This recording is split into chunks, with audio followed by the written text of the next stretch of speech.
অতীত নিয়ে আফসোস করি, ভবিষ্যৎ নিয়ে টেনশন করি, অথচ বর্তমান এইটা যে কত গুরুত্বপূর্ণ এটা মনেই থাকে না।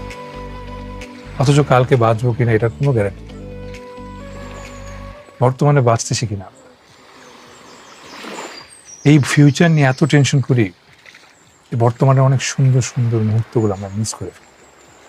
আমি আমার লাইফে একটা সেকেন্ডও মিস করতে চাই না, আর এই জন্য বর্তমান আমার কাছে বেশি গুরুত্বপূর্ণ।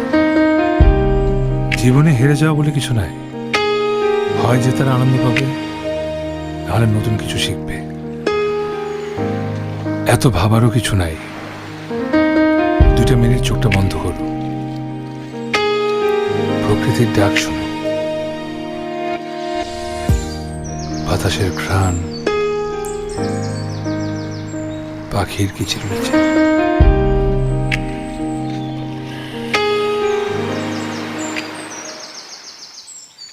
কি অর্ডার আছে? চিলি, আপনি এইভাবে ক্যামেরা ধরে